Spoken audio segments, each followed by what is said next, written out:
மீண்டும் மீண்டும் வாழ்த்திக் கொண்டு விடைபெறுகிறோம்.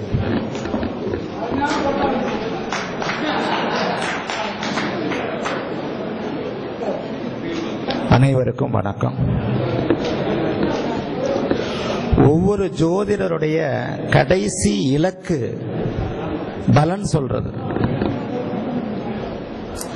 ஜோதிடத்துடைய ஹை லிமிட்னு அதை சொல்லலாம். பல பிரிவுகள் இருக்கு. ஆனா ஒவ்வொரு ஜோதிடருடைய கனவு இவனுடைய எதிர்காலத்தை தீர்மானிக்கும் துல்லிய பலனை நான் எப்படி சொல்லுவேன், எப்ப சொல்லுவேன், சொல்ல முடியுமா, சொல்லிட்டேனா. என்னை பொறுத்த வரைக்கும் ஜாதக பலன் சொல்றதுன்றதுக்கு முன்னாடி இந்த கிரகம், அதாவது என்னுடைய ஆசான் ஐயா ஜோதிஷ மகா ஆச்சாரியா அருள்வேல் ஐயா அவர்கள் ரொம்ப சிம்பிளா ஒரு விஷயத்த சொன்னாங்க. கிரகம், பாவம், காரகத்துவம், இந்த மூணு தான் ஜோதிடம். அந்த மூணு என்னைக்கு நீங்க தெளிவா தெரிஞ்சுக்கிறீங்களோ அப்போ உங்களுக்கு ஜோதிடம் பிடிபடும். ஐயா அருள்வேல் ஐயாவுடைய வகுப்புகள்ல முதல்ல ஒன்னு சொல்லுவாங்க, இந்த வகுப்புக்கு வந்திருக்கிறவங்களுக்கு யாருக்கு ஜோதிடம் தெரியாது, அரிச்சுவடியே தெரியாது, ஜோசியம்னா என்னன்னே தெரியாது, சூரியன் சந்திரன் செவ்வானா என்னன்னே தெரியாது, அவங்க யாருன்னு கை தூக்குன்னு சொல்லுவாங்க. ஒரு 50 பேர் போயிருக்கிறோம், 2 பேர் கை தூக்குவாங்க. கை தூக்கி இருக்கிறாங்க, நான் பார்த்திருக்கிறேன். நான் என்ன முதல் தடவை நினைச்சேன்னா அவங்க 2 பேரையும் வெளியே அனுப்பிச்சிருவாருன்னு நினைச்சேன். ஆனா அவங்க என்ன சொன்னாங்கன்னா, நீங்க 2 பேர் தான் எனக்கு வேணும், மற்றவங்க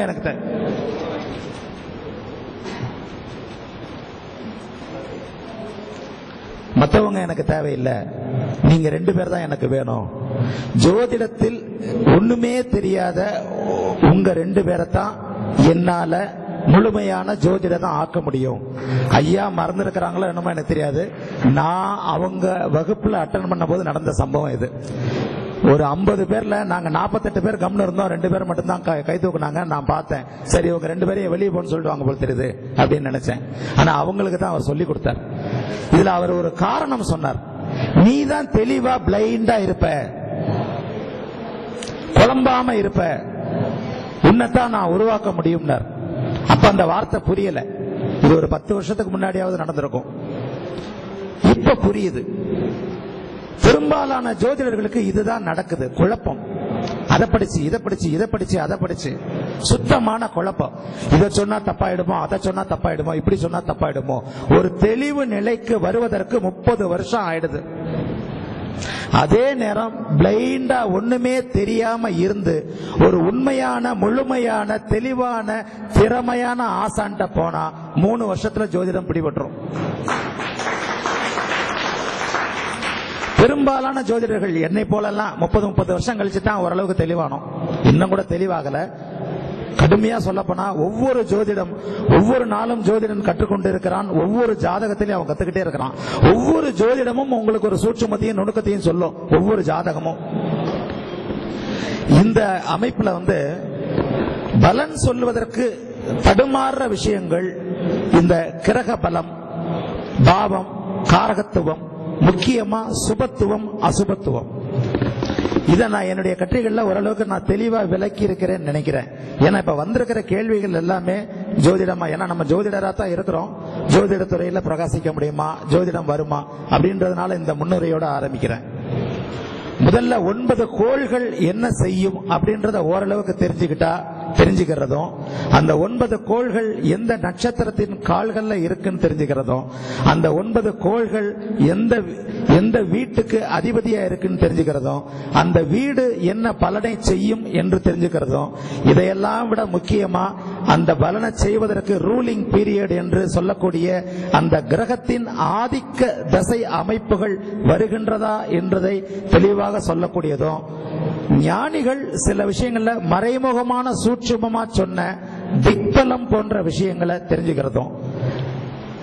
முதல்ல நம்ம எல்லாருமே ஒரு அளவுக்கு சில ஆரம்ப நிலைகளை தவறுதலா ஒண்ணு யோசிப்போம். ஆட்சி உச்சமான அந்த கிரகம் நல்லதை செய்யும். இப்ப கூட ஒருத்தர் கேள்வி கேட்டிருக்கிறார், ஒரு நண்பர். கடக லக்னம், 7ல சனி தசை எனக்கு வேலையே செய்யலையே ஏன்? ஆக ஒரு பொதுவான அபிப்பிராயம் இருக்கு, ஆட்சி உச்சமானா அந்த கிரகம் நல்லது செய்யும். ஆட்சி உச்சமான கிரகங்கள் நல்லது செய்யும்னு நம்ம ஞானிகள் எந்த இடத்துலையும் சொல்லவே இல்லை. ஆட்சி உச்சமடைந்த கிரகங்கள், அதாவது ஸ்தான பலம் பெற்ற கிரகங்கள், ஆட்சி உச்சம் அடைந்த கிரகங்கள் தன்னுடைய காரகத்துவத்தை அந்த ஜாதகனுக்கு வலுவா தரும்னு தான் சொல்லி இருக்கிறாங்களே தவிர உச்சமான கிரகம் நல்லது செய்யும்னு எந்த இடத்துலையும் சொல்லவே இல்லை. சில விஷயங்களை நாம தான் தவறா புரிஞ்சுக்கிறோம். அதே மாதிரி தருகின்ற கிரகம் கெடுக்கின்ற கிரகம், இதை புரிஞ்சுக்கிட்டா தெளிவான பலன் கிடைக்கும். கெடுக்கின்ற கிரகத்துல மிக மிக முக்கியமான கிரகம் ராகு. எந்த ஒரு ஜோதிடர் ராகுவோட சூட்சுமங்களை ஓரளவுக்கு புரிஞ்சுக்கிட்டு தொடுகின்ற நிலைமைக்கு வருகிறாரோ அப்ப அவர் கிட்டத்தட்ட ஜோதிடத்துல பலன் சொல்லும் நிலைமையை நெருங்குறார்னு அர்த்தம். ஒரு பலனை நீங்க கணிச்சு சொல்லும் போது இவருக்கு திருமணம் நடக்கும் அப்படின்னு சொல்லும் போது பெரும்பாலும் அந்த திருமணத்தை நடக்க விடாம செய்யறது ராகுவா இருக்கும். ஒரு சம்பவம் நடக்கும் எனும் சொல்லும் போது அதை நடக்க விடாம தடுக்கிறது ராகுவாத்தான் இருக்கும். திருமணம்னு சொல்றதை விட குழந்தை பிறப்பு எதுவானாலும் சொல்லலாம். ஒரு கிரகம் தருகின்ற, ஏன்னா இதனாலதான் ராகு கேதுக்களுக்கு நவகிரகங்கள்ல பலம் வரிசையில முதலிடம் கொடுக்கப்பட்டது. கிரகங்களுடைய தலைவனே சூரியன் தான். சூரியனை வச்சுதான் ஜோதிடமே இயங்குது. ஆனா கிரகத்துடைய வலு பலம் எனப்படுகிற நிலையில அந்த பலத்தோட வரிசை சொல்லப்படும் போது சூரியனுக்கு முன்னாடி ராகு கேதுக்கள் வந்துருது. ஏன் அப்படின்னு சொன்னா இந்த சூரியனுடைய ஒளியவே, இந்த சூரியன் தருகின்ற பலனையே மறைக்கின்ற ஆற்றல் ராகு கேதுகளுக்கு இருக்கிறதுனாலதான் சூரியனுக்கு மேல ராகு கேதுக்கள் கிரகங்களுடைய பல வரிசையில முதலா வச்சு சொல்லப்பட்டது. ஆக ஒரு அமைப்புல எது கொடுப்பதை தடுக்கிறது என்பதை ஒரு ஜோதிடர் ஒரு ஜாதகத்துல நுணுக்கமாக கணிக்க முடியுமானால் அந்த ஜாதகத்தை அவரால் புரிஞ்சிக்க முடியும். அடுத்து PS ஐயர் மையத்துடைய துணைத் தலைவர் அவர்கள் ஒரு 5 நிமிடம் ஒரு சிறப்பா பேசினார்.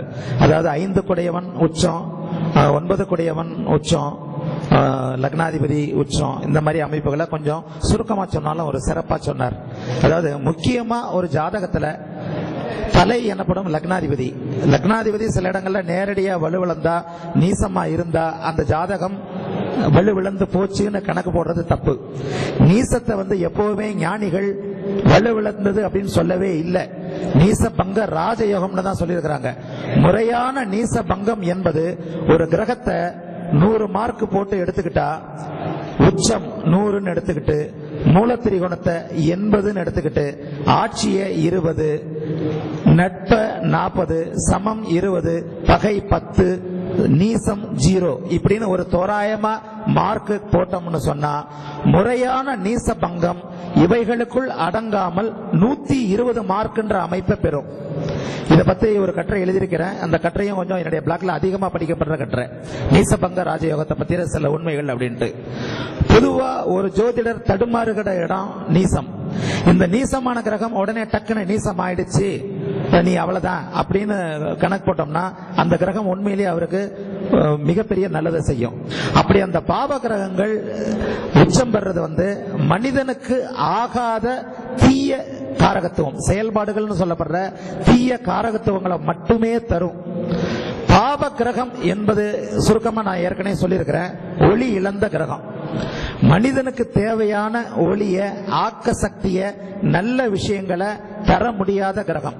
பாவ கிரகம் உச்சமானா நிச்சயமா நல்லது செய்யாது. இது நான் உறுதியா சொல்லுவேன். யார் ஒருத்தர் பாவ கிரகம், செவ்வாய் சனியோட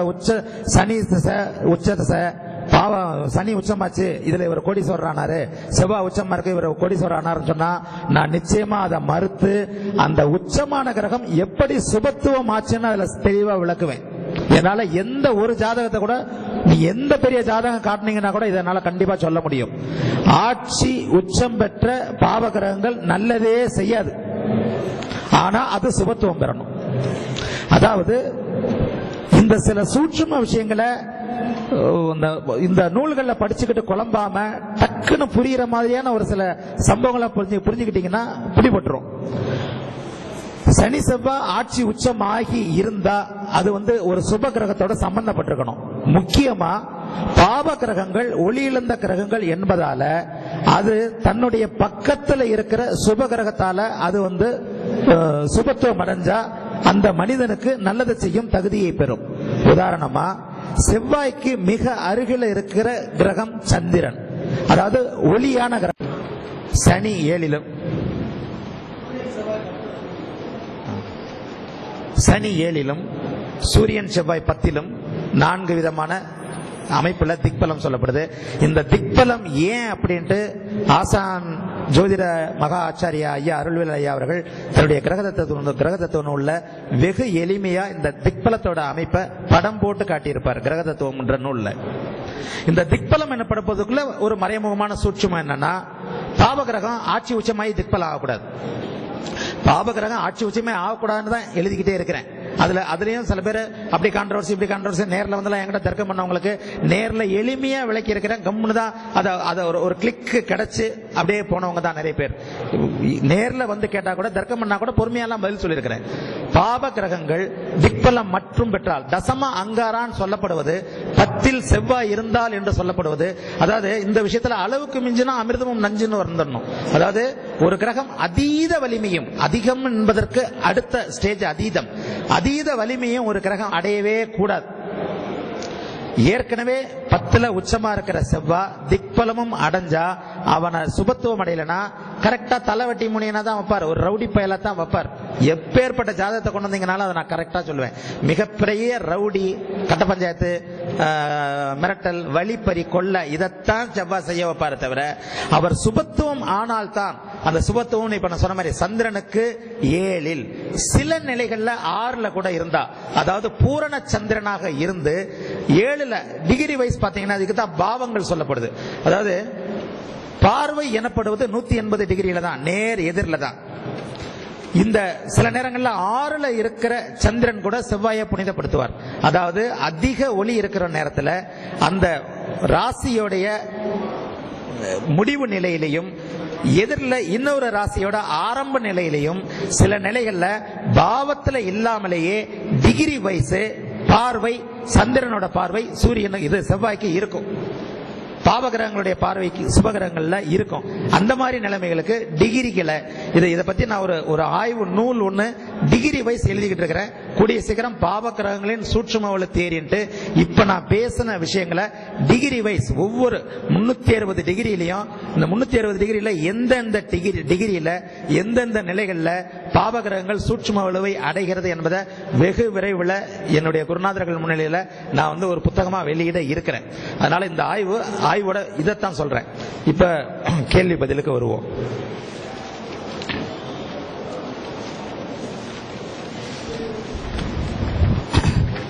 பொதுவா எடுத்தெடுப்புல ஒரு 3 கேள்வி.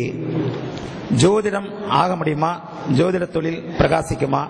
ஜோதிடர் ஆனது எப்படி? அதாவது ஜோதிடத்தில் எம்ஃபில், பிஹெச்டி இப்படி பண்ண முடியுமா? ஜோதிடத்தில் பிரபலம் ஆக முடியுமா அப்படின்னு ஒருத்தர் கேட்டிருக்கிறாரு. ஜோதிடம் கை வரணும்னா புதன் மட்டும்தான் வலுவா இருக்கணும். நான் ஒரு இதுல புதனை குரு பார்க்க கூடாதுன்னு எழுதினேன். அதுக்கு நிறைய எதிர்ப்பு வந்தது. அதையும் நான் துல்லியமா தெளிவா சொன்னோன்னா கம்முன்னு அந்த எதிர்ப்பு அடங்குச்சு. மேம்போக்கா ஜோதிட நூல்களை நம்பாதீங்க. மூல நூல்கள் மட்டுமே உண்மையை சொல்லும். அதற்கு அடுத்த நிலையில விளக்க நூல்கள் உங்களை குழப்பும். மூல நூல்கள் வேத வாக்கு, அவங்க ஞானிகள் தப்பாவே சொல்லல. புதன் மட்டுமே ஜோதிடத்துக்கான கிரகம், குரு இல்ல. குரு ஆன்மீகத்துக்கான அருள்வாக்குக்கான கிரகம். புதன் மட்டும் வலுவா இருந்தா தான் ஒருத்தன் நிஜமான ஜோதிடன் ஆக முடியும். புதனை குரு பார்த்துட்டாருன்னா அவன் ஜோதிடத்தையும் ஆன்மீகத்தையும் அப்படியே வச்சுக்கிட்டு வாக்குப்பள்ளி தான் வச்சுக்கிட்டு ஒரு குன்சில தான் அடிச்சுட்டு போக முடியும். ஒத்துக்கவே மாட்டேன். இல்ல புதனை குரு பார்த்துட்டாரு, அந்த அவர் ஜாதகம் இவர் ஜாதகம் ஜோதிட ஜாதகம், வாங்க நியாயமான வழியில தர்க்கம் பண்ணுங்க. தெளிவா என்னுடைய ஆய்வை சொல்றேன். புதனை குரு பார்க்க கூடாது. தனித்துவம் பெற்ற குரு புதன் மட்டுமே ஜோதிடத்துக்கு அதிபதி, குரு சாஸ்திரத்துக்கு அதிபதி. புதனை குரு பார்க்க கூடாது. புதனை குரு பார்த்தா அவர் சிறந்த ஜோதிடர் இல்லை, அவர் சிறந்த அருள்வாக்காளர். அதாவது அவர் சொல்ற பலன் பலிக்குது, அவர் ஜோதிடப்படி சொல்லல. தெளிவா தயவு செய்து புரிஞ்சுக்கங்க. அவர் சொல்ற பலன் பலிக்கும், அதுக்காக அவர் ஜோதிடர் இல்லை. எத்தனை பேர் ஜாதகத்தில் வேணாலும் சொல்றேன். குரு எனப்படுபவன் ஒரு ஜோதிட சாஸ்திரத்தை ஒரு வாக்கு பலிதத்தை அதை கொடுக்கிறவன் தானே தவிர குரு புதன குரு பார்த்துட்டா. அதாவது தனித்தன்மை உள்ள கிரகங்கள் தனித்தன்மையாகவே இருக்க வேண்டும், கலப்பு பலனை பெறக்கூடாது. சுக்கிரன் புதன் சனி ஒரு குரூப், ராகுவை சேர்த்துக்கலாம். சூரியன் செவ்வாய் சந்திரன், சூரியன் செவ்வாய் சந்திரன் குரு கேதுவை சேர்த்துக்கலாம், அது ஒரு குரூப். அந்த குரூப்போட இந்த குரூப் கலக்கக்கூடாது, இந்த குரூப்போட அந்த குரூப் கலக்கக்கூடாது. அப்படி கலந்துட்டா கலப்பு பலன்கள், நடுத்தரமான யோக ஜாதகம். கலக்கவே இல்லை. சமீபத்தில் போன வாரம் தான் முடிச்ச கலைஞரோட ஜாதகத்தில், இந்த கலைஞர் கருணாநிதி அவர்களுடைய ஜாதகத்தில் பாருங்க, நான் சொன்ன அமைப்பு அதே மாதிரி ராஜயோகம் ராஜயோகம் சும்மாவே ராஜயோகம், இவன் அந்த ராஜயோகம் இந்த ராஜயோகம் ஜாதக நோட்டில் எழுதுறதுல அர்த்தமே கிடையாது. ராஜயோகம்ன்றது கோடியில ஒருத்தனுக்கு தான், கோடியில ஒருத்தர் தான் கலைஞர், கோடியில ஒருத்தர் ஒரு அம்மா தான் ஜெயலலிதா. 10 கோடி பேர் 8 கோடி பேர் தமிழனா இருக்கிறோம்னா அதுல 10 பேரோ 8 பேரோ தான் உண்மையான ராஜயோகாதிபதி. நீங்க இப்ப எடுத்ததுக்கெல்லாம் இவன் அந்த யோகம் இந்த யோகம், இப்ப போன இதுல கூட மாலை மலர்ல ஒரு கட்டுரையில் எழுதினேன், ராஜயோகத்தையும் வேற யோகங்களையும் போட்டு குழப்பிக்காதீங்க. அது ஒரு நுணுக்கமான நிலைமையை சொல்றேன் கேளுங்க. எந்த ஒரு வார்த்தையவோ அதிகமாகவோ தவறாக அர்த்தம் செய்து கொள்ளும்படியாகவோ ஞானிகள் சொல்லவே இல்லை. சில பேர் என்ன சொல்றீங்க, பஞ்சமகா புருஷ யோகத்தை ராஜயோகம்னு சொல்றீங்க. பஞ்சமகா புருஷ யோகம் ராஜயோகமே அல்ல, வெறும் பஞ்சமகா புருஷ யோகம் தான். ஏன் ஒரு நீசபங்கத்தை நீசபங்க ராஜயோகம்னு சொல்ல தெரிஞ்ச, ஒரு பருவத ராஜயோகத்தை ராஜயோகம்னு சொல்ல தெரிஞ்ச, ஒரு சிவ ராஜயோகத்தை ராஜயோகம்னு சொல்ல தெரிஞ்ச ஞானிகளுக்கு பஞ்சமகா புருஷ ராஜயோகம்னு சொல்ல தெரியாதா? ஏன் வெறும் பஞ்சமகா புருஷ யோகம்னு மட்டுமே சொன்னாங்க? 5 கிரகங்கள் பஞ்சபூத கிரகங்களான சனி சுக்கிரன் செவ்வாய் இந்த அமைப்புகள் ஒரு ஜாதகத்துல வலுவா இருக்கும் போது அந்தந்த காரகத்துவம் அந்தந்த துறைகளுடைய தலைவனா அவன் இருப்பான். சனி உச்சமாச்சா சாக்கடை அல்றதுல பெஸ்டா இருப்பான். ஸ்லம் கிளியரன்ஸ் போர்ட்ல வேலை செய்வான், குடிசை நீரகற்றுவாத்துல வேலை செய்வான். உச்சமான சனியில பாதாள சக்கடை மூடிய இலை எடுத்து கழுவிட்டு உள்ள இறங்குவான். எத்தனை ஜாதகம் உதாரணம் தரணும்? அடுத்து இந்த ராஜயோக ஜாதகங்கள் இப்ப இந்த குரூப் கலக்க கூடாதுன்னு சொன்னேன் இல்லையா, இது அந்த கலைஞர் ஜாதகத்துல கொஞ்சம் தெளிவாவே இந்த கலைஞர் ஜாதகத்தை நான் கொஞ்சம் சில நேரங்களில் வேற விதமான கோணங்கள்ல ஆய்வுபடுத்தி இப்ப நான் பாலஜோடத்தில் எழுதினேன். அதாவது அவர் கடகலக்கணம் நான் 2ல ராகு, 4ல சனி, 5ல குரு, 7ல செவ்வாய், 8ல கேது, 10ல புதன், 11ல சூரியன் சந்திரன், 12ல சுக்கிரன். இப்ப நான் சொன்ன விதி ராஜயோகம்னா அவர் தான். அதாவது அவர் ஒரு இதுக்காக எடுக்கல, ஒரு ஜோதிட உதாரணத்துக்காக தான் சொல்றேன். ராஜயோகம் அரசன், ராஜன்னா என்ன, அரசனாகும் அமைப்பு ராஜயோகம். கண்டதுக்கெல்லாம் ராஜயோகம்னு சொல்லாம அரசனாகும் அமைப்புன்னு சொல்லாம உண்மையான அரசன் அவன் தான். அதாவது சூரியன் சந்திரன் செவ்வாய் குரு இவர்கள் ஒருவருக்குள்ள சம்பந்தப்பட்டுக்கணும். சுக்கிரன் சனி புதன் ஒருவருக்கொருவர் சம்பந்தப்பட்டுக்கணும். அவர் கலங்கக்கூடாது, அவர் இவரை கலக்கக்கூடாது. இந்த மாதிரியான ஒரு சூழ்நிலை நூற்றாண்டுலயோ 1000 ஆண்டுகள்லயோ என்னைக்கோ ஒரு நாள் தான் நடக்குது. அந்த நடக்கிற நொடியில பிறக்கிற கர்மாவை பூர்வ ஜென்மாப்படி அனுபவிக்கிற அமைப்புல பிறக்கிறவன் உண்மையிலே அரசனாகிறான். அதாவது இவருடைய ஜாதகத்தை பார்த்துக்கிட்டீங்கன்னா சனி உச்சமா இருப்பாரு, சனிக்கு நேர புதன் இருப்பார். அதாவது சனியை அவருடைய நண்பரான தனித்த புதன், சுபர் ஆன புதன், பாவியரோடு சேராத புதன், தனித்த புதன் குருவுக்கு நிகரானவர், அந்த புதன் மட்டும்தான் பார்ப்பார். சூரியனும் சந்திரனும் சேர்ந்து சனிக்கு ஜென்ம விரோதிகள். அதாவது சனி சூரியனோட மகன், சூரியனும் சந்திரனும் சனிக்கு பகை. இத மகர கும்பம் கடக மகர கும்பமும் கடக சிம்மமும் அந்த நேர எதிரில் இருக்கிற காலபுருஷ தத்துவத்தில் விளக்கி இருக்கிறாங்க நம்மள. அதாவது கடக லக்கணத்திற்கும் சிம்ம லக்கணத்திற்கும் சனி விரோதி, சூரியனுக்கும் சந்திரனுக்கும் எதிரி. கலைஞரோட ஜாதகத்தில் பாருங்க, சூரியனும் சந்திரனும் அமாவாசை யோகத்தில் இணைஞ்சு ரிஷபத்தில் இருக்கும். ரிஷபத்துக்கு 6, அதாவது சனிக்கு 8ல, சூரிய சந்திரர்களுக்கு 6ல சனி இருப்பார். சனிக்கும் சூரிய சந்திரர்களுக்கும் சஷ்டாஷ்டகமாகி இந்த 3 பேருக்கும் எந்த தொடர்புமே இருக்காது. அதாவது ஜென்ம விரோதிகள் தொடர்பே இல்லாமல் இருப்பார்கள். அதே மாதிரி குருவும் காலபுருஷ தத்துவப்படி குருவும் புதனும் நேர் எதிர் வீட்டை உடையவங்க. தனுசு மீனம் மிதுனம் கன்னி. கலைஞர் ஜாதகத்தில் பாத்தீங்கன்னா புதன் 10ல இருப்பாரு, இவர் 5ல இருப்பாரு, சஷ்டாஷ்டகமா இருப்பாங்க. குருவுக்கும் புதனுக்கும் தொடர்பு இல்லை. செவ்வாயும் சுக்கிரனும் சஷ்டாஷ்டமா இருப்பாங்க. ஒவ்வொரு நண்பர்கள் தங்களுக்குள்ள கூடிக்கிறதும் தங்களுக்குள்ள பாத்துக்கிறதும், அடுத்த நண்பர்கள் அவர்களுக்குள்ள பாத்துக்கிறதும் கேந்திர கோண அமைப்புல இருக்கிறது தான் ராஜயோக ஜாதகம். ஒரு ஜாதகத்துல ஒரு யோகம் இருக்கு. இப்ப இந்த இதுல இதை ஏன் விளக்குறேன்னா, இந்த யோகம் ஏன் எனக்கு செயல்படல, யோகம் ஏன் செயல்படலன்றது இதுக்கு தான். நண்பர்கள் மட்டுமே ஒருத்தருக்கு ஒருத்தர் பாத்துக்கணும். இப்ப ஒரு வீட்டுக்கு போறீங்க, உங்க வீட்டுக்கு ஒரு நண்பரோட வீட்டுக்கு போறீங்க. நண்பரோட வீட்டுக்குள்ள போய் நீங்க உட்காந்துக்கிட்டு இருந்தீங்கன்னா அந்த வீடு கலகலப்பா இருக்கும், ஃப்ரெண்டோட இருக்கிறீங்க, சந்தோஷமா இருப்பீங்க, சிரிப்பீங்க, ஒரு இதா இருக்கு. அதே நேரத்தில் ஒரு இடத்துல வேலை செய்றீங்க, உங்க முதலாளி என்ன பண்றாரு, ஒரு ஜென்ம விரோதியோட வீட்டுக்கு போய் இந்த தகவலை போய் சொல்லிட்டு வா, இந்த லெட்டரை போய் கொடுத்துட்டு வா அப்படின்னு சொல்றாரு. அந்த ஜென்ம விரோதியோட வீட்டுக்கு நீங்க போகக்கூடிய சூழல், அதாவது கட்டாயம் போயே ஆகணும். அப்ப அந்த ஜென்ம விரோதி ஒரு பங்காளி தகராறு, பெரிய தாத்தா பாட்டி காலத்துல இருந்து பகைன்னு வச்சுக்கோங்க. அந்த வேலை செய்யற ஒரு சூழ்நிலையில ஒரு நிர்பந்தத்தால அந்த வீட்டுக்கு போகும்போது என்ன இருந்தாலும் நீங்க சந்தோஷமா போவீங்களா? போக மாட்டீங்க. அப்ப அந்த வீட்டுக்குள்ள போற நிலைமையில உங்க மனம் பதற்றமாக இருக்கும். இந்த வீட்டுக்குள்ள போறமே, இப்படி ஒரு நிர்பந்தம் நமக்கு வந்ததே, இப்படி ஒரு அமைப்பு நமக்கு வந்ததே, ஏன் போனோம், போகாம தவிர்க்க முடியுமா? அந்த வீட்டுக்குள்ள இருக்கும் போது உங்க மனம் ஒரு நிலையில இருக்காது. இதே மாதிரி தான் கிரகங்களும். நண்பரோட வீட்டுல நண்பரா இருக்கும் போதுதான் அந்த கிரகம் யோகம் செய்யும். ஒரு பகைவருடைய வீட்டுல தவிர்க்க முடியாத சூழல்கள்ல போய் மாட்டிக்கிட்ட கிரகம், அதாவது தனுசுல, உதாரணமா சொல்றேன், தனுசுல செவ்வாயும் குருவும் இருக்கும்போது அங்க போய் சுக்கிரன் மாட்டினா என்ன நிலைமையா இருக்கும்? இத அப்படியே மனித உறவுகளா மாத்திக்கங்க. குருவுக்கு சுக்கிரன் பகை, அங்க குரு ஆட்சியா இருக்கிறார், செவ்வாய் குரு நட்பா இருக்கிறார். அதாவது சுக்கிரன் தன்னுடைய எதிரி வீட்டுல அனாதரவா போறார். அந்த எதிரி அந்த வீட்டுல ஆட்சி பலத்தோட வலுவா மாமா மச்சான் கூட சகோதரன் கூட செவ்வாய் கூட உட்கார்ந்துட்டு இருக்கிறார். அப்ப அந்த சுக்கிரன் என்ன பலன் செய்வார்? செய்ய மாட்டார். அங்க வந்து நீங்க பிருகமங்கல யோகம், அந்த யோகம், இந்த யோகம், எந்த யோகமும் அந்த இடத்துல பலிக்காது. வெறுமன வார்த்தைகள்லையும் பேப்பர்லையும் தான் அந்த யோகம் இருக்கும். யோகம் பலிக்க வேண்டும் என்றாலும் அந்த கிரக உறவுகள், அதுக்காகத்தான் ஞானிகள் சொன்னாங்க, இவன் இவனுக்கு நண்பன், இவன் இவனுக்கு நண்பன். அத சின்ன சின்ன குட்டி கதைகள் மூலம் நமக்கு விளக்குனாங்க. சில உறவுகளை தனிச்சு ஞானிகள் கதைகளாக சொன்னதுக்கு, அதாவது சந்திரனுக்கு புதன் நட்பு, புதனுக்கு சந்திரன் பகை, இது வந்து நீங்க மனதில் வைக்கிறதுக்கு சிரமமான ஒரு அமைப்பு. அதாவது அவனுக்கு இவன் நட்பு, இவனுக்கு அவன் பகை, சமம் குமம்லாம் கிடையாது.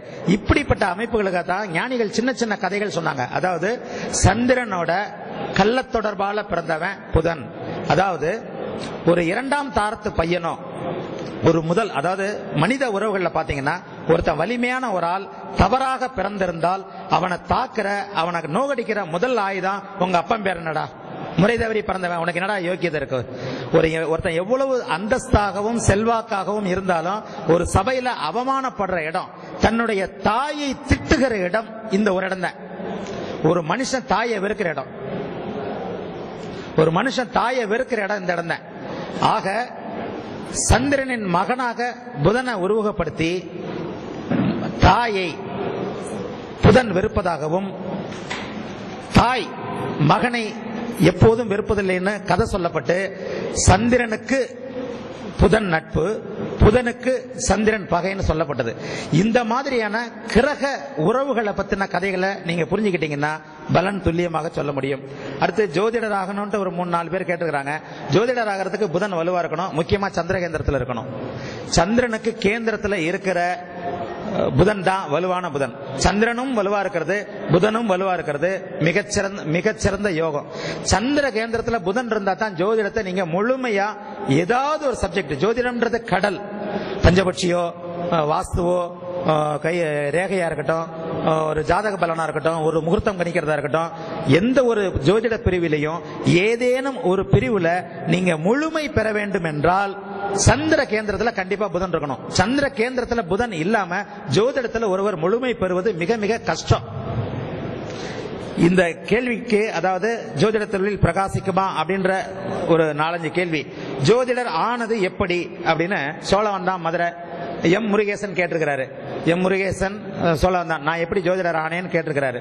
இப்ப நான் சொன்னதை இப்ப பாக்குறேன், இப்ப நான் கேட்கிறேன், முருகேசன் இருக்கிறீங்களா? சோழவந்தான் முருகேசன் இருக்கிறீங்களா? நான் இப்ப சொன்னது புரியுதா? அவங்க ஜாதகத்துல சந்திரகாந்தத்துல புதன் இருக்கிறாரா? லக்னத்துல புதன், 7ஆம் வீட்டுல சந்திரன். கரெக்ட் ஆயிடுச்சா? பலனே உங்களுக்கு சொல்ல தேவையில்லை. நீங்க என்ன கேட்டுக்கிறீங்க, நான் எப்படி ஜோதிடர் ஆனேன்னு கேட்டீங்க. கும்ப லக்னம், லக்னத்துல புதன், புதன் நட்பா இருக்கிறார், புதன் நட்பா இருக்கிறார். சந்திரன் பலம் அதிநட்பு, அதாவது சூரியனோட விட சந்திரனுக்கு ரொம்ப பிடிக்கும். சந்திரகேந்திரத்துல புதன் இருக்குன்னு சொல்லிக்கிட்டே திரும்பி பாக்குறேன், உங்க ஜாதகத்துல சந்திரகேந்திரத்துல புதன் இருக்கு. ஜோதிடம் நீங்க எப்படி ஜோதிடர் ஆனீங்கன்னு உங்களுக்கே தெரிஞ்சு போச்சு. சந்திரகேந்திரத்துல புதன் இருந்தா தான் ஏதேனும் ஒரு விஷயத்துல ஜோதிடத்துல முழுமையாக முடியும். அடுத்து சனி தசை வேலை செய்யவில்லை. டி.ஆர். குமரன், சனி தசை வேலை செய்யல. கடக லக்னம், லக்னத்துல செவ்வாய், 7ல சனி. இப்பதான் இதை பத்தி சொன்னேன். அதாவது சனி ஆட்சி ஆனாலே சனி தசை இது. கடக மகர கடக சிம்ம லக்னங்களுக்கு சனி தசையே வரக்கூடாது. ஆனா இப்படி போட்டா ஐயோ 19 வருஷம் என்ன இப்படி சொல்றாரு? 9 கிரகங்களுடைய தசையும் வந்துதான், ஒரு 4-5 கிரகத்தோட தசை வந்துதான் ஆகும். அந்த மாதிரி சூழல்ல தான் பிறந்திருக்கிறோம். சனி தசை வேலை செய்யவில்லை. எப்படி? சனி குருவோட பார்வையில் இருக்கணும்னு, குருவோட தொடர்பே உங்களுக்கு சந்திரன்ல இல்ல. அதாவது குரு ஆட்சியா இருக்கிறாரு. குரு ஆட்சியா இருந்தாலும் அங்க சுக்கிரன் உச்சமா இருக்கிறாரு. சனி பரிபூர்ணமா நீச செவ்வாயோட பார்வையில் இருக்கிறாரு. இந்த நீச செவ்வாயோட பார்வையில் இருக்கிறது ஒண்ணு. 7வது கேந்திரத்துல இருந்து இதை நீங்க பஞ்சமகாபுருஷ யோகங்கள சசயோகம் சசயோகம் குறிப்பா சொல்லப்போனா சனி இப்பதான் சொன்னேன். அதாவது அந்த சுபத்துவம் எனப்படுகிற குருவோட தொடர்புகள் இருந்தாத்தான் சனி நல்ல யோகத்தை செய்யும். இல்லைன்னா சனி அவருடைய காரகத்துவங்களை செய்வார். அவருக்கு என்ன காரகத்துவங்கள் விதிக்கப்பட்டதோ அதை மட்டும் தான் செய்வாரே தவிர ஆட்சி உச்சம் பெற்ற சனி எனக்கு யோகம் செய்யும் யோகம் செய்யும்னு அப்படி அர்த்தம் கிடையாது. சனி தசை நடப்பு சனி தசை சந்திர புக்தின்னு வேற சொல்லியிருக்கிறீங்க. சனி தசை சூரிய புக்தியும் சந்திர புக்தியும் கொடுமையான பலனை செய்யும். குமரன் இருக்கிறீங்களா? டி.ஆர். குமரன், நடப்பு சனி தசையும் சனி தசையில சூரிய சந்திர புக்திகளும் சூரிய தசையில சனி புக்தியும் வேலையே செய்யாது. அடுத்து நடப்பு பி சதாசிவம், நடப்பு சனி தசை எப்படி இருக்கும்? இப்போ இந்த இவரோட ஜாதகத்தை பார்த்தீங்கன்னா மிதுன லக்னம், 9 பாக்கியாதிபதி சனி நீசம், நீச வக்ரம், நீச வக்ரமாகி இந்த சனி தசை எப்படி இருக்குன்னு கேட்டிருக்கிறாரு. இதுல ஒரு அமைப்பு எப்படின்னா 9ஆம் வீட்டுல செவ்வாயும் 11ஆம் வீட்டுல சனியும் இருந்து 9-11 குடிகளோட பரிவர்த்தனை இருக்கு. சந்திரன் சனி வர்க்கோத்தமா இருக்கு. ஒரு சூட்சமமான ஒரு நிலைமையில அந்த அஸ்வினி 1ஆம் பாதம் ஒரு சூட்சமமான ஒரு நிலைமை. அஸ்வினி 1ஆம் பாதத்தை பாத்தீங்கன்னா அநேக வர்க்கங்கள்ல அது ஒரே இடத்துல அநேக வர்க்கங்கள்ல அது வர்க்கோத்தவமா இருக்கும்.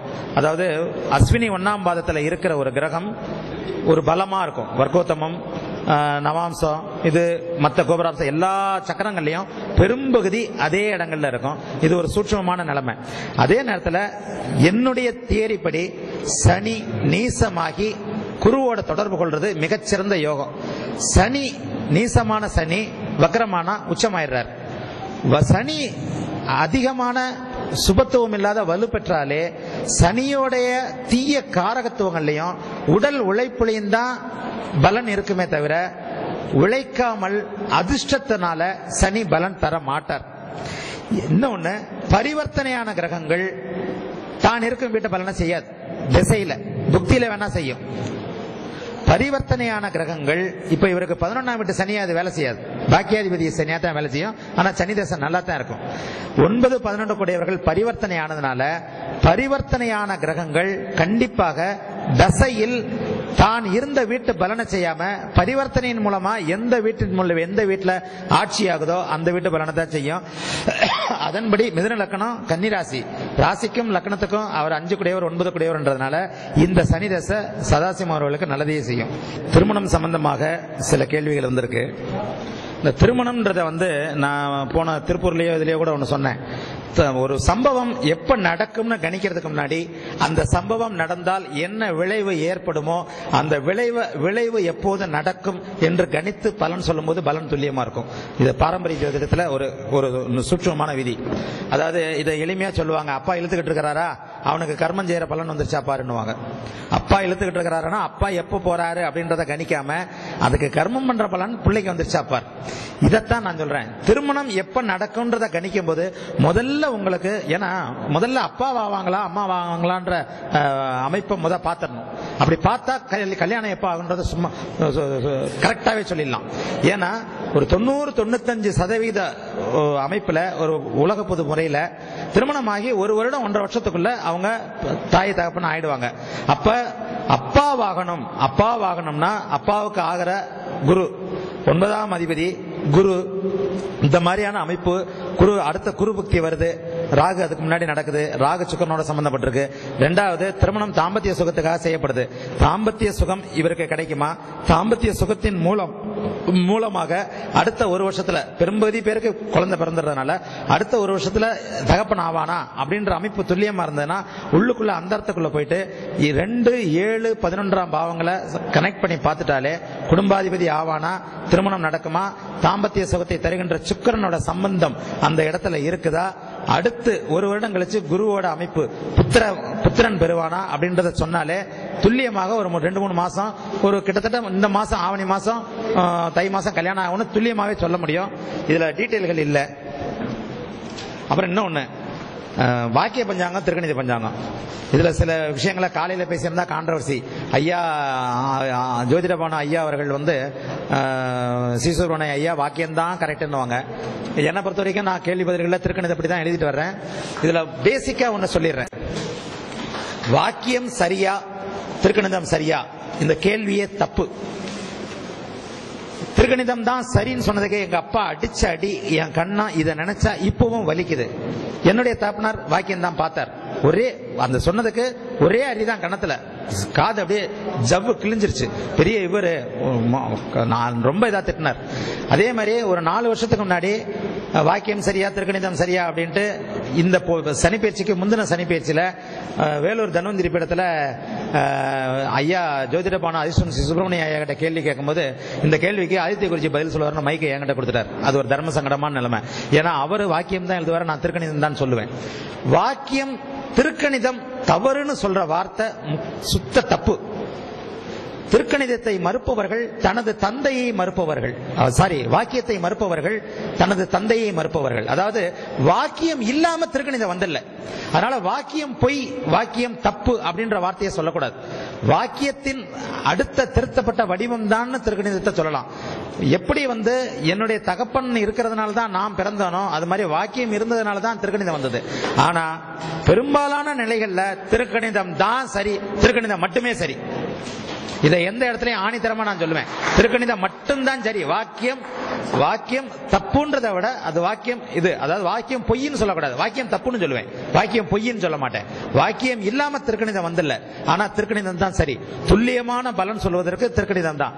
ஒரு நாசா இப்ப விஞ்ஞான ரீதியா இந்த கிரகங்கள்ல அஸ்ட்ராலஜியும் அஸ்ட்ரானமியும் எங்க பிரியுது? அஸ்ட்ரானமி வானவியல் இந்த நேரத்துல குரு சிம்மத்துல இருக்கிறாரா, இந்த டிகிரியில இருக்கிறாருன்னா அது அஸ்ட்ரானமி தான், வானவியல். நாசால போய் கேட்டீங்கன்னா நாசா வெளியிடுகிற அந்த குறிப்புகள்ல பாத்தீங்கன்னா இந்த டிகிரியில குரு இருக்கிறாருன்னு தெளிவா சொல்லும். ஆனா இந்த டிகிரியில குரு இருக்கிறதுனால இவருக்கு இந்த பலன் அப்படின்னு சொல்ல ஆரம்பிக்கும் போதுதான் விஞ்ஞானம் விலகி அதுல ஜோதிடம் உள்ள வரும். பலன் சொல்றதை விஞ்ஞானம் ஏத்துக்கிறதுல நம்ம சிம்மத்துல குரு இருக்கிறதுனால இவனுக்கு என்ன நடக்குன்னு பலன் சொல்றோம், அது ஜோதிடமாக படுகிறது. அதே நேரத்துல ஒரு டெலஸ்கோப்பை எடுத்துக்கிட்டு அந்த டெலஸ்கோப்ல டிகிரி சுத்தமா வச்சு சாயன கழிச்சு டிகிரி சுத்தமா வச்சு வானத்தை பாத்தீங்கன்னா இன்னைக்கு குரு எங்க இருக்கிறாரோ அதே டிகிரியில நீங்க வானத்தை பாத்தீங்கன்னா வானத்துல குரு தெரிவார், வாக்கியம் எப்படி தெரிய மாட்டார். இது உறுதியான உண்மை. வாக்கியத்துல புதனுக்கு அதுக்கு ஒரு 3 டிகிரியா வித்தியாசம் வரும். சுத்தமா இது உலகம் முழுக்க திருக்கணிதம் ஃபாலோ ஆயிடுச்சு. தமிழ்நாட்டில் தான் மரபு ரீதியா ஞானிகள் வாக்கால சொன்னது. இதை மாத்தவே கூடாது. ஞானிகளே சொல்லல ஜோதிடம் மாற்றப்படக்கூடாது. ஜோதிடம் மாற்றப்படக்கூடாது. 13வது கிரகத்தை நீங்க சேர்க்க முடியாது, 13வது ராசியை சேர்க்க முடியாது, 10வது கிரகத்தை சேர்க்க முடியாது. மற்றபடி மூலங்களை நம்ம மாற்ற முடியாதே தவிர சில இந்த அமைப்புகளை மாத்திக்கலாம். அதனால இந்த சில அமைப்புகள்ல சில துல்லியமான இதுல பெரும்பகுதி மதுரை தென் மாவட்டங்கள்ல வாக்கியப்படி கணிக்கப்பட்ட இதுல நான் எனக்கு கேள்விகள் மாலை மலர்ல வரும்போது நான் திருக்கணிதப்படி மாத்திக்கிட்டு திருக்கணிதப்படி தான் பதில் சொல்றேன். நான் ஒரு பதில் கிட்டத்தட்ட 1.5 வருஷமா பதில் சொல்றேன், கத்தையா வச்சிருக்கிறேன். நீங்க சொன்ன தேதியில, நீங்க சொன்ன மாதத்துல என்னுடைய குழந்தைக்கு திருமணம் நடந்தது, என்னுடைய குழந்தை அம்மாவானால் வாழ்த்துக்கள் அப்படின்னு எத்தனையோ இதை நான் காட்ட முடியும். வாக்கியத்துல பாத்தீங்கன்னா அது கண்டிப்பா இருக்கவே இருக்காது. அதனால இப்ப இந்த கேள்விகளுக்கு நான் பொதுவா இன்னொன்னு, நான் ஜோதிடம் அருள் வாக்கு சொல்றவன் இல்ல. இப்ப இந்த கான்செப்ட் போட்டதுக்காக நான் மன்னிப்பு கேட்டுக்கிறேன். அதாவது இந்த மாதிரி எனக்கு எப்ப திருமணமாகும் அப்படின்னு சொல்றதுக்கு நிச்சயமா எனக்கு டைம் தேவை. நான் ஒரு கம்ப்யூட்டரை வச்சு அதை துல்லியமா பார்த்து அப்படித்தான் சொல்ல முடியுமே தவிர, எந்த ஒரு ஜோதிடராலையும் இப்படி பார்த்த உடனே அது வாக்கியமா திருக்கணிதமா அப்படி கணிக்கிறது தெரியாம ஒரு அருள்வாக்கு சொல்ற மாதிரி இப்படி போன் சொன்னா, அப்படி சொன்னா நான் உங்களை முட்டாளாக்குறேன். அப்படி சொல்லவே கூடாது. அதனால கூடுமான வரைக்கும் என்னால பதில் சொல்ல முடிகிற கேள்விகள்ல தெளிவான கேள்விகளுக்கு மட்டுமே நான் பதில் சொல்றேன். சனி திசை எனக்கு நல்லது செய்யுமான்னு ஒருத்தர் கேட்டிருக்கிறாரு, கே சுந்தரமூர்த்தி. விருச்சிக லக்னம், சனி 12ல மறைவு. இப்பதான் சொன்னேன், சனி உச்சமானாலும் 6, 8, 12ல மறையும் போது இதை செய்வார், நன்மையை செய்வார். மறைஞ்ச சனி 12ல மறைஞ்ச சனி கண்டிப்பா அந்த சனி தசை அந்த சரியான சாரங்கள்ல இருக்கிற பட்சத்துல, ஏன்னா இது வாக்கியமா திருக்கணிதமான எனக்கு குழப்பம் இருக்கு. பெரும்பாலும் மதுரை பக்கம் வாக்கியத்துல தான் கணிக்கிறீங்க. இப்ப இந்த அமைப்புல சனி குருவோட வீட்டுல இருக்கிறார், அம்சத்துல குருவோட வீட்டுல இருக்கிறார். அம்சத்துல குருவோட இருக்கிற பட்சத்துல குருவோடு தொடர்பு கொள்ளுகிறார். குரு உச்சமா இருந்து குருவைத்தான் அவர் கெடுக்கிறாரே தவிர குருவோட நேரடி தொடர்புகள் இல்லை.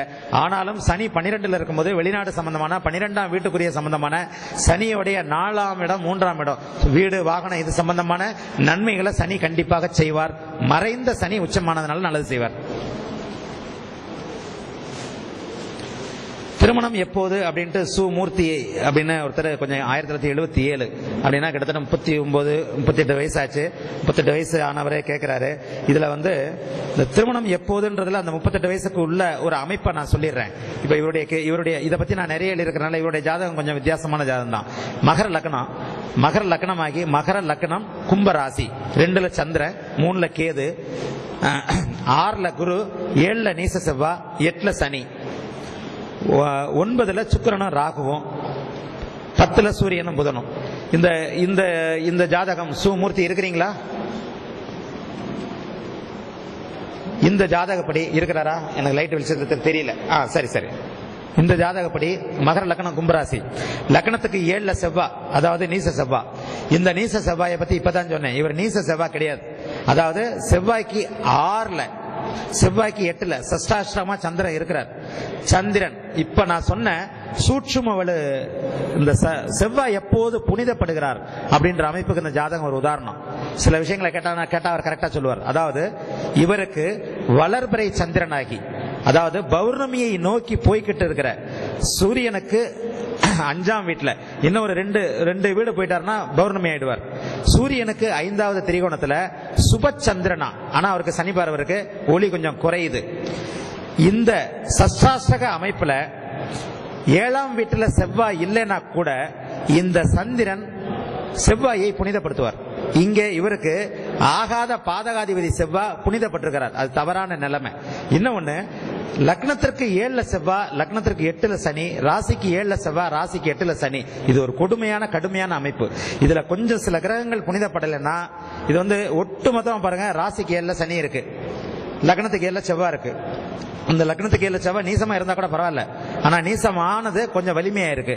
ராசிக்கு 7ல சனி, லக்னத்துக்கு 7ல சனி, லக்னப்படி 7ல செவ்வாய், லக்னப்படி 8ல சனி. அதை விட மிக மிக முக்கியமா தாம்பத்திய சுகத்தை தரக்கூடிய சுக்கிரன் நீசம் இழந்ததோட மட்டும் இல்லாம ராகுவோட சேர்ந்திருக்கிறார். நீசமானா மட்டும் அங்கே பரிவர்த்தனை இருக்கிறார். புதன் கூட நீசமானா மட்டுமே அந்த பரிவர்த்தனையின் மூலம் அவர் வலுப்பெறுவார். அஸ்தமனமா இருந்தா கூட ஒரு வகையில பரிவர்த்தனையின் மூலமா அதாவது அஸ்தமனமான கிரகங்கள் பரிவர்த்தனை பெறுவதன் மூலம் இழந்த பலத்தை திரும்ப பெறும்னு கிரந்தங்கள்ல சொல்லப்பட்டிருக்கு.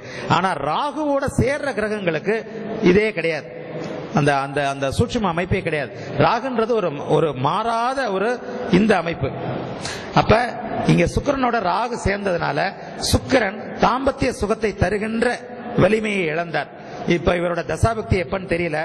இப்ப இந்த கடுமையான அமைப்புகள் இருக்கு, அதனால இவருக்கு திருமணம் தாமதம் ஆயிருக்குன்றத ஜோதிட ரீதியா நான் அவருக்கு சொல்றேன். திருமணம் எப்போதுன்னா இப்ப தசாபக்திகள் ராகு எத்தனை டிகிரிக்குள்ள சுக்கிரனை நெருங்கி வலுவிளக்கு செய்திருக்கிறார் அப்படின்ற அமைப்பும் தற்போது நடக்கின்ற தசாபக்திகள் அந்தரங்கள் அமைப்பும் தேவை. அதனால அந்த அமைப்பு இல்லாத நிலைமையில இதுக்கு எனக்கு பதில் சொல்ல முடியாதனால திருமணம் ஏன் தாமதமானது என்பதை ஜாதக ரீதியா சொல்லியிருக்கிறேன்.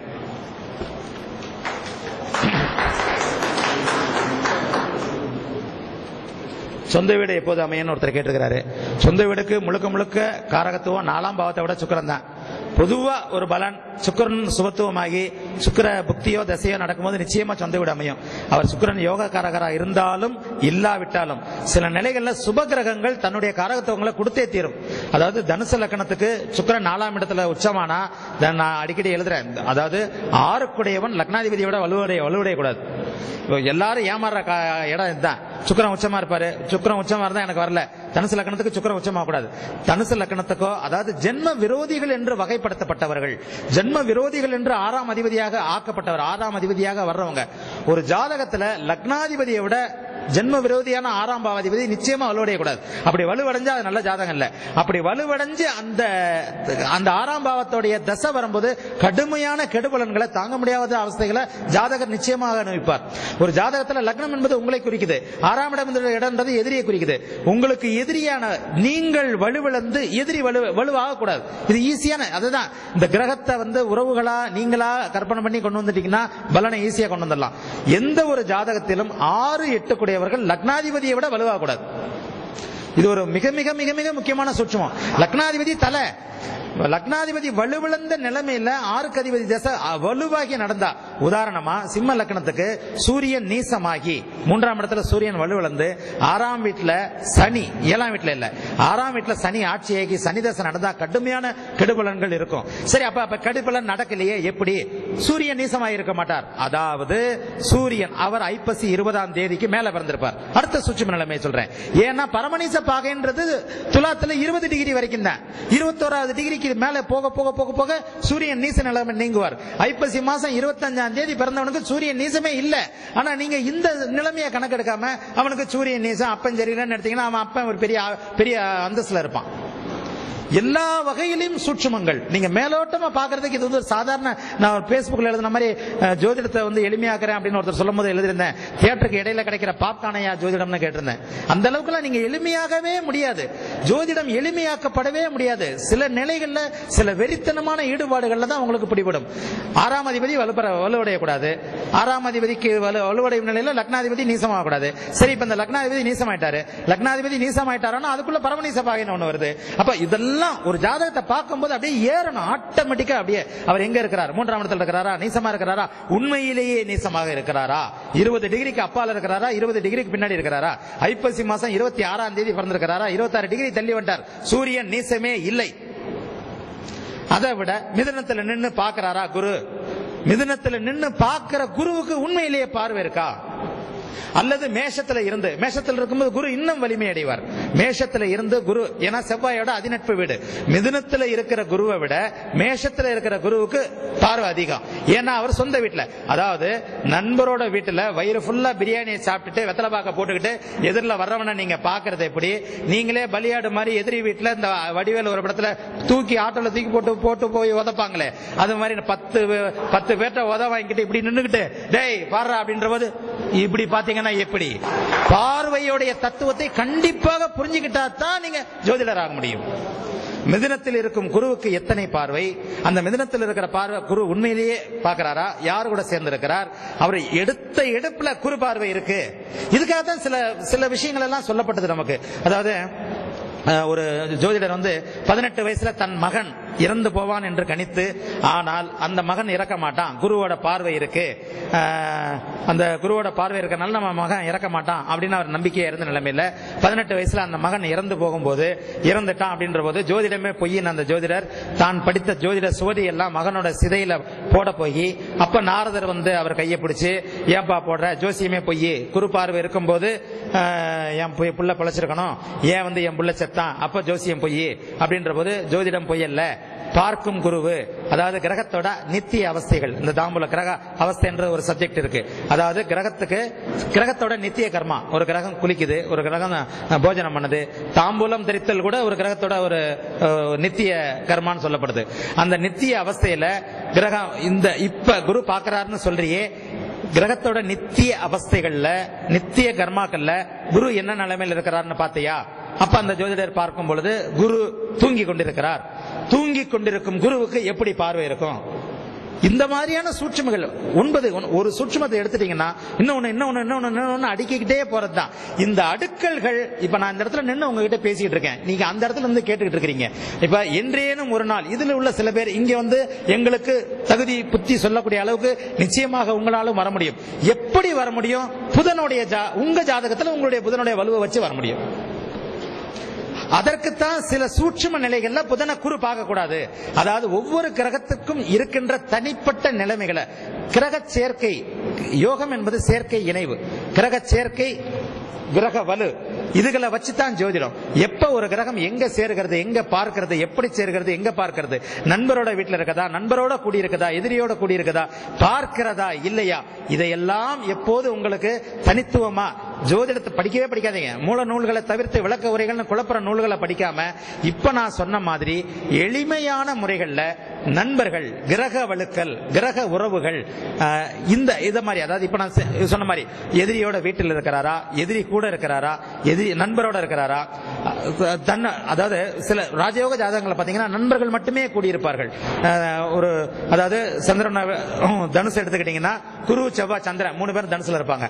குரு செவ்வாய் சந்திரன் 3 பேரும் ஒருத்தருக்கு ஒருத்தர் நண்பர்கள், அதுல ஒருத்தர் ஆட்சியா இருக்கிறார். அப்படின்ற போது அந்த 3 கிரகங்களுமே தன்னுடைய சுயத்தன்மையை இன்னொரு கிரகத்துடைய சுபத்தன்மையோடு, ஒரு கிரகம் தன்னுடைய சுயத்தன்மையை தன்னுடைய நண்பரான இன்னொரு கிரகத்தோட சுபமாக கலந்து அந்த ஜாதகரை மேல் நிலைமைக்கு கொண்டு போகும். இன்னொன்னு, ஜாதகம் பார்க்கறதுக்கு ரொம்ப யோகமா இருக்கும், ஆனா வேலையே செய்யாது, தசாபக்தி வராது.